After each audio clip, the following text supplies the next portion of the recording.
so going to be looking at the comics I got for this week, just gone, and give you some thoughts. And what I'm pleased to say is it's going to be all very positive. I don't believe in carrying on a series if you don't enjoy them. Why revel in just slagging something off and saying how shit it is? Why not just get something that you love? So that's what I'm doing. Yeah. So let's have a look. So the first one is, I'd say, the biggest title of the week, and this is by Mark Waid and Dan Mora. This has been coming. It's been like a big build up for this story wise for the past 2 years with the the whole Dawn of DC launch what I did about 2 years ago. So yeah, first of all, let's just look at this cover. Beautiful, gorgeous, double spread cover, double page cover like that, gorgeous.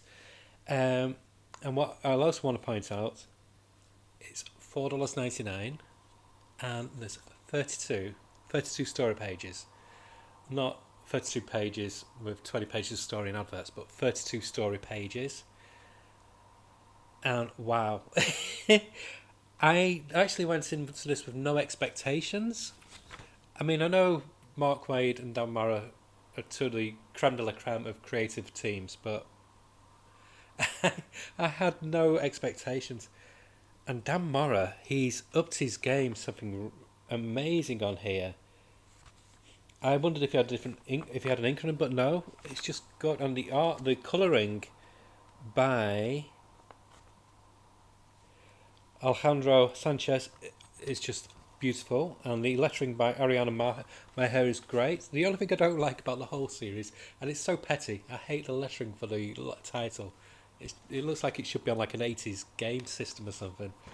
But yeah, artwork is beautiful. I mean, this splash page, or this full page here of Superman falling is just great. So basically, there's been a groundwork's been laid into quite a few series for the past year of Amanda Waller lurking in the background, planting seeds of disparity in the nation, sending out like whispers about how superheroes can't be trusted, and it all reaches a head in here. I don't want to give too much away because I really encourage you to buy this book. I don't like event comics. The last event I really enjoyed was Invasion back in the 80s. That's the one which Todd McFarlane did with Bart Sears on artwork as well, and other people, and the Justice League team wrote it as well. So yeah, I'm not a huge event person, so I was not going to buy this, but as soon as I flicked through, I thought, I've got to. So yes, basically she lays her grand plan now. Everything is revealed. Well, revealed, but by what I mean is by her showing her grand scheme of how to turn the whole nations against superheroes, how to lay these seeds of distrust into pure hatred. I think it was Rockin' Robbie on Pop Culture Philosophers saying that he thought it was too on the nose with AI. I don't care, it was good. I don't think it was too on the nose, to be honest. It was just a plot device.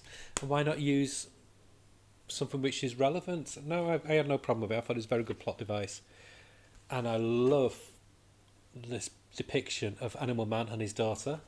I miss Animal Man big time.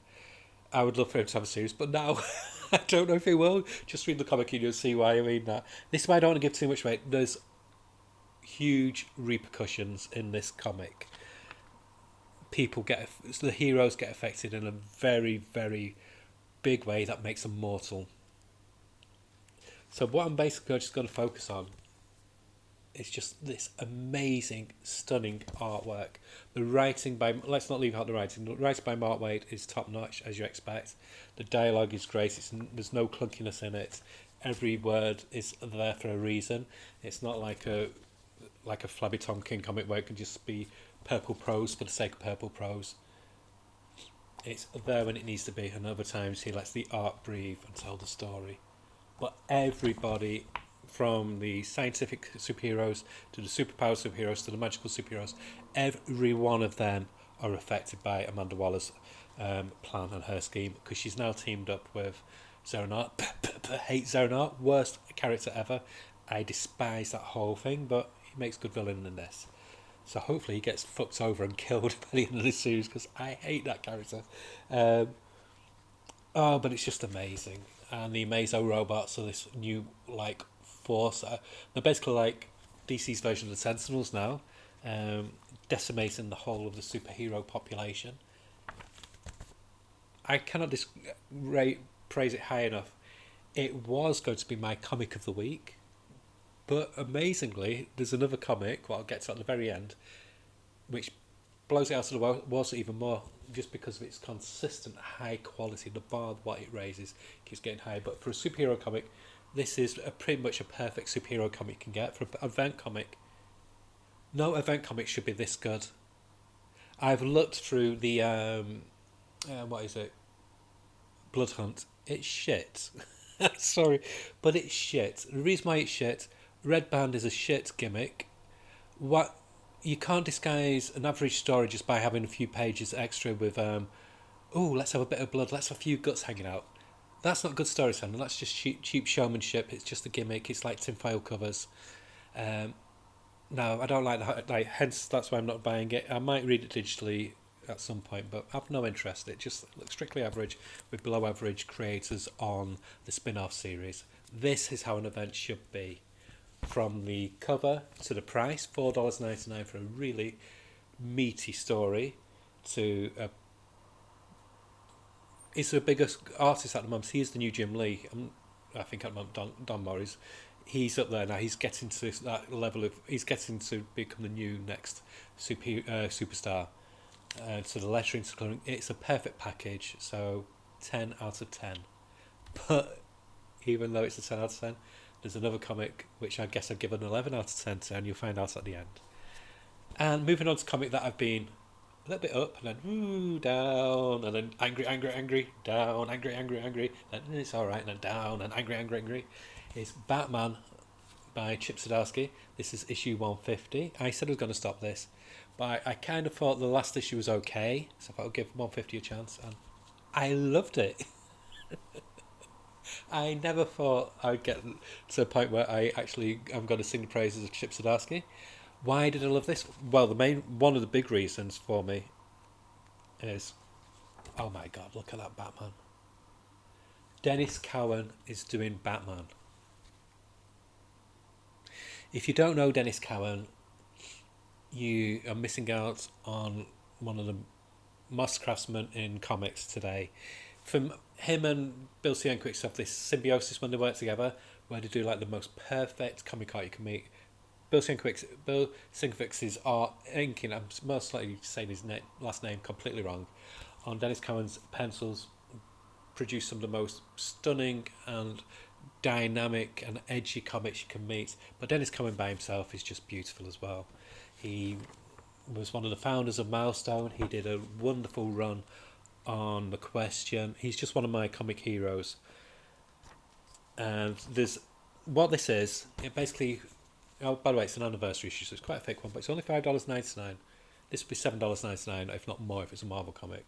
Am I bashing Marvel? Yes, because I'm not about the creative side. I'm on about the people behind the scenes, how they sell their comics. They print them on less than standard, really poor quality paper, minimum page count, and they up the prices if there's a big name writer or artist on it. They've just got bad practices. But this $5.99, there's a lot of pages in here. I think it's about 48 to 50 pages of story. And the main story focuses on this small-time hoodlum. He's lower than like the Joker's henchman. He's not good enough for that type of crime. And he discovers Batman's secret identity, and he wants to sell it to the biggest bidder. So the encounters with the different people who he tries to sell Batman's identity to are drawn by the regular artist by Jimenez, and then Dennis Cowan handles the meat of the story. And I just love how he draws faces. Oh, I was entranced through the whole book. I was just a happy fangirl reading this. I really was. One of my late teens, early 20s comic heroes, coming back on one of my favourite comic characters. and then Chip Zdarsky writing a small time, almost like noirish crime comic where Batman's like this shadowy entity in the background. Perfect. Oh, thank you, Jesus. I've wanted Chip to do a crime Batman since he started.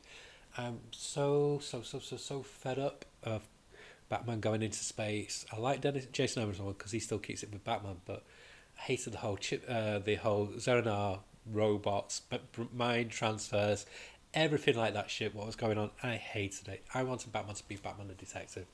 Got this in here. Wonderful. The backup strip, yeah, but I don't care. I had 40 pages of perfect Dennis Cohen artwork. Backup strip ties into the Absolute Power miniseries. Reason it's meh, it's got Mike Hawthorne on artwork. And to go from Dennis Cohen and Jimenez to this, it's just so bland. It's not bad. If it was bad, maybe I think we could cope with it more. It's just bland. And it's just a messy tie into Absolute Power. Again, this is Chip Zdarsky writing like he writes his normal Batman. It's below average. But the main story, I would give the main story and the art 9 out of 10 for the main story. Story 8 out of 10. Backup story 6 out of 10. Backup art 4 out of 10. So round this off to a 7.5 out of 10. But I'll give it another few issues, see if Chip Zdarsky, now that he's got rid of all Zonar rubbish, can do a good Batman's comic. We'll see. But one which is a constant pleasure, even with the rotating series of arts I have for each story arc, is Birds of Prey, written by Kelly Thompson, and this current story arc is drawn by Robbie Rodriguez, Javier Pina and Gavin Gaudry, and Jody Bella continuing on colours and Clayton Cowles on letters. I adore this comic, and this one's got dinosaurs in. It could not be more happier. So the gist of this story is they're being bounced about from different realities to different realities. I think it was Comic Tropes who said, "Oh, I wish it could be. I don't understand why they can't just. It's very lazy. Why can't they use multiverses? Because multiverses have been used to hell and they are boring as fuck. It's a tried and tired trope now. No problem with things like Elseworlds because that's a complete story in itself. Its own little universe. It doesn't leap out from universe to universe to universe. But multiverses, it's done. It's done. It's had its day. This." They jump into realities caused by the last thing they thought about, which I think is really fun. So there's dinosaurs, there's and other things. Borders was brilliant from last issue, but I can't remember what it was she's part of.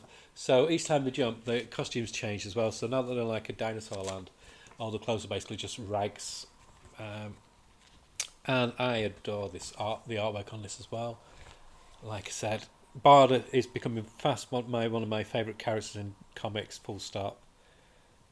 And Black Canary has proven itself to be such a great, fun leader. But again, dinosaurs. This is brilliant. I'm just enjoying this comic. It's a ride. It's a joy to read. This is fun comics done right, but not fun silly, just fun, but fun with a brain. And Kelly Thompson's dialogue is great. She's got a great sense of humour. And it's under issue 11. If this was Marvel, they'd be rebooting this by now. Again, bashing Marvel. I don't care. I don't give a fuck. Today, I'm not going to censor myself. 9 out of 10. Constantly perfect. And another comic that's constantly perfect. Gorgeous cardstock cover. Really thick cardstock cover as well. No ads and all the information on there. And this is The Boy Wonder, Black Label, $5.99, but you get no adverts, 32 pages all the way through.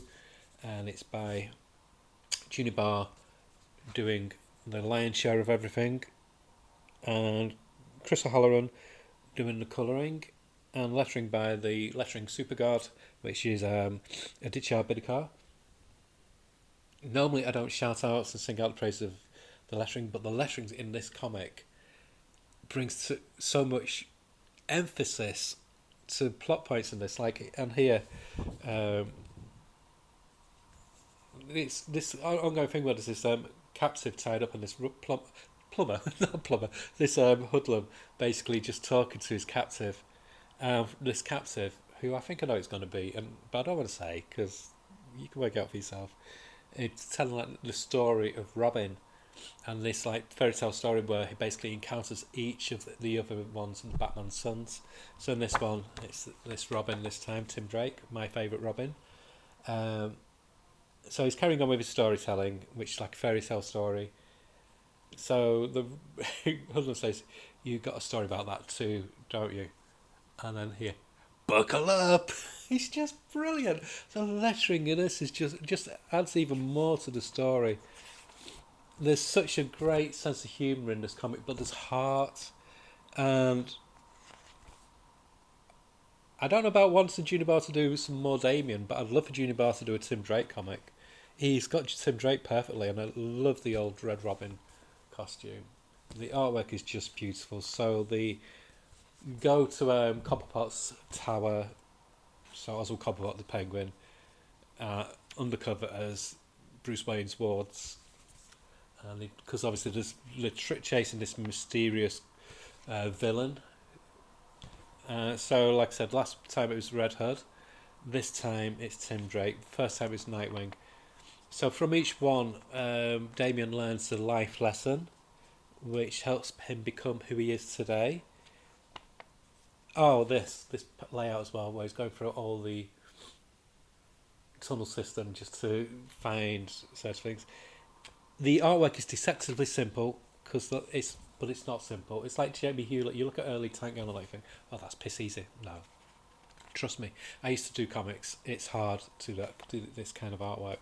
The more it's like Magnolia. The more simple you make a comic, the harder it is, because it's got more simple you make it. You can't hide a mistake of one line. Whereas if you do a lot of cross action, you can disguise a lot of things. It's just beautiful layouts. The contrast of black with the colours as well.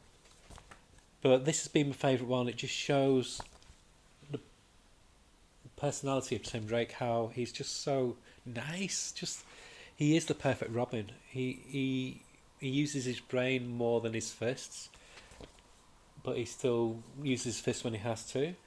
And you can tell in this one that Damien learns a lot from Tim. I'm not going to show the last page because it shows you what's going to happen basically in the next issue, and it's a great reveal. Yeah, 9 out of 10. I'm doing well. The reason I'm happy is because I'm whistling away at my comic collection, but getting more stuff and finding stuff that I'm liking, and they're continuing to carry on and satisfy me. And another one that I thought I'd stop, but I'm enjoying it.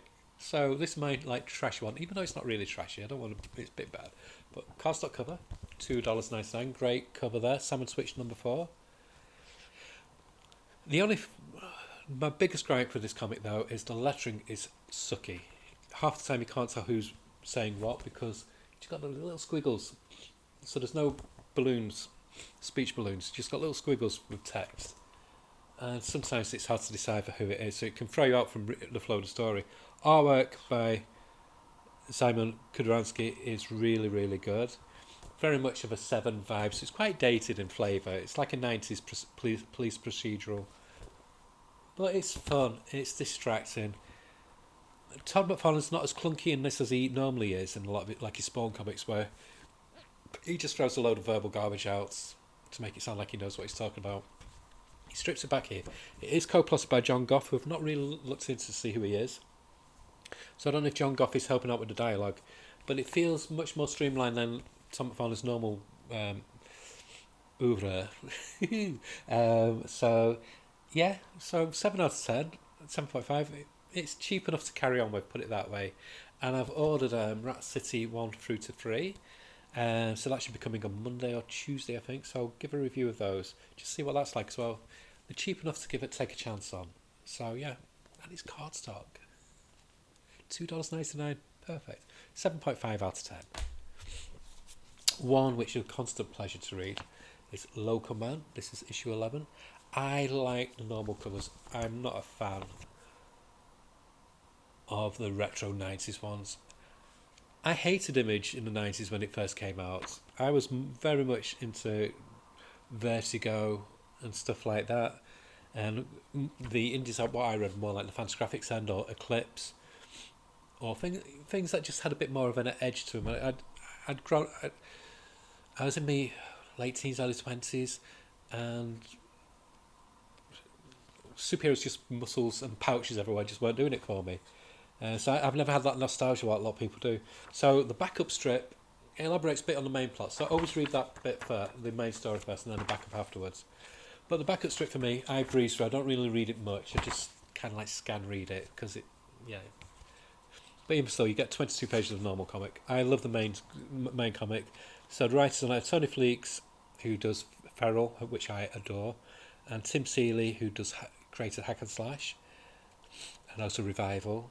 And this art in the main story is done by Tony Fleeks, who I adore, and Tim Seeley does the art on the 90s throwback. So I was thinking about this, and this comic, what I'd say is it's Fargo, if Fargo was a superhero TV series. It's got that same small town mentality, where the extraordinary is quite ordinary, if that makes sense. Crossjack reminds me very much of an obscure 80s, early 90s Canadian comic called The Jam by Bernie. I think it's Bernie Moreau, who went on to do Grendel. I'm sure I'm a bit of a savant when it comes to like comic knowledge. I just soak shit up from years and years and years ago, and it sticks in my head. Real life stuff, forget it. Finances, forget it. But comic stuff, yeah, stays in my head. And this comic veers very much into horror territory in this issue because there's a character in it who possesses people and he's attracted to people who have evil thoughts and he possesses them. The biggest surprise, it made me laugh out loud. Dan Quayle's in here with a secret force who hunts out villainous superheroes, and I cheered when what happens to Dan Quayle in this comic. It was great. Wish fulfillment, put it that way. It'd be like if it could happen to Nigel Farage over here in the UK. And if you don't know Nigel Farage from America, Google him. He's a wanker, complete wanker. Good old English swear word there for you. This comic was so satisfying. Yeah, constantly good. 9 out of 10. Love it. But the comic of the week is going to be Conan the Barbarian, number 12. Love the cover, but it's the writing, the lettering, the colouring, the artwork. The artwork, oh my god, it reminds me of prime 70s Marvel cosmic comics. Jim Starlin. It's like Jim Starlin meets Ben Wrightson with, as interpreted by Big John Buscema. And this artist, De La Torre, I'd love for him to do a He-Man comic. I'm not even a He-Man fan, but look at that. So this is Full Doom. Obviously, if you've seen the original Conan the Barbarian Conan film, he was the big bad. Is it Daniel O. Jones, the voice for him? Who's the voice of Darth Vader, who's Full Doom? So this gives, in a very concise way, in 2 pages, gives the whole history of Full Doom, how he came to be. This got lots of writing in it, but the writing is so fun, it's so arch, it's perfect for sword and sorcery. But the artwork, oh my god, the artwork from everything, like I said, from the retro lettering through to the colours, the panels, how they bleed into one another. It normally, when it's origin stories, you can be like, boring. But no, it holds your attention. Each panel, like, compresses like 6 years of story, if that makes sense. But it's just gorgeous, and the story is so satisfying. So we've now moved into Conan with heavy shades of Lovecraftian cosmic horror on board, so the gods are on the earth. So the kind of like paints in Full Doom as a servant of the cosmic horror of the nameless ones. And he's having trouble seeing Conan because Conan's time displaced, and the Elephant Guard said that beings like him, so him and Full Doom, they have trouble seeing people who are time displaced. So it gives Conan an edge against Full Doom when he's fighting him. So Full Doom just feels like he's just fighting mist, kind of thing. So he's wondering why he's getting hurt so much. I just want to show you one page. this layout. This reminded me so much of Jim Starlin doing like Dreadstar or Warlock from the 70s and 80s. Just beautiful. And this one as well here. Pure John Buscema tribute there. Oh, it was just so satisfying. But this, and again, wonderful layouts, gorgeous. Month after month, there's never been an issue where it's like, oh, a bit average. It's just been fun. But some comics, they start off so high, and then they can dip, and then they can get high again. This comic's kind of gone high, wee, super high, and it's just amazing. So 10, maybe 11 out of 10, just for being one of the best comics, month in, month out. And the same with its sister title, Savage Soda Conan, which if you've not got, it's 2 issues so far. 2 issues so far, and you get 64 gorgeous black and white magazine print pages of grim and gritty Savage Sword adventures with Conan and his another Robert E. Howard creation. So yeah, a perfect comic again. So really, really good week for comics, and next week it's looking to be quite good as well.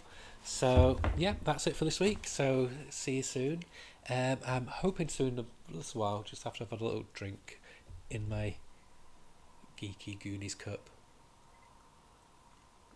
after I've downloaded all this etc, edited, I'm going to be doing an updated tour of my bookcases, because there's been a little bit of expansion, and I am looking to get another bookcase as well soon, so I'll do an update of that again in about another 6 months. Okay, so hopefully that'll be done today. Bye bye.